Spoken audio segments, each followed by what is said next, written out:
आज हम नव दुर्गा के प्रथम स्वरूप शैलपुत्री की कथा को सुनेंगे। माँ दुर्गा अपने पहले स्वरूप में शैलपुत्री के नाम से जानी जाती हैं।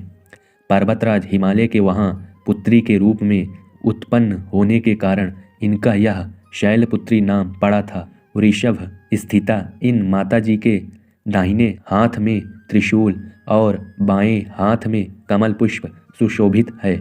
यही नौ दुर्गाओं में प्रथम दुर्गा हैं। अपने पूर्व जन्म में ये प्रजापति दक्ष की कन्या के रूप में उत्पन्न हुई थी। तब इनका नाम सती था।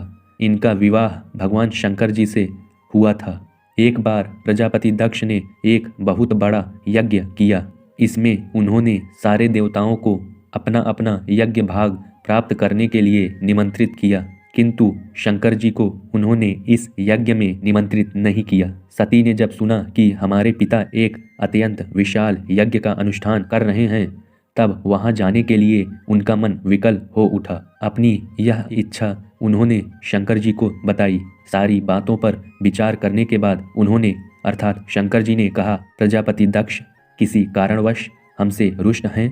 अपने यज्ञ में उन्होंने सारे देवताओं को निमंत्रित किया है, उनके यज्ञ भाग भी उन्हें समर्पित किए हैं, किंतु हमें जानबूझकर नहीं बुलाया है, कोई सूचना तक नहीं भेजी है। ऐसी स्थिति में तुम्हारा अर्थात सती का वहां जाना किसी प्रकार भी श्रेयस्कर नहीं होगा। शंकर जी के इस उपदेश से सती का प्रबोध नहीं हुआ। पिता का यज्ञ देखने, वहां जाकर माता और बहनों से मिलने उनकी व्यग्रता किसी प्रकार से कम ना हो सकी। उनका प्रबल आग्रह देखकर भगवान शंकर जी ने उन्हें वहां जाने की अनुमति दे दी। सती ने पिता के घर पहुंचकर देखा कि कोई भी उनसे आदर और प्रेम के साथ बातचीत नहीं कर रहा है। सारे लोग मुंह फेरे हुए हैं। केवल उनकी माता ने स्नेह से उन्हें गले लगाया। बहनों की बातों में व्यंग और उपहास के भाव भरे हुए थे। परिजनों के इस व्यवहार से उनके मन को बहुत क्लेश पहुंचा।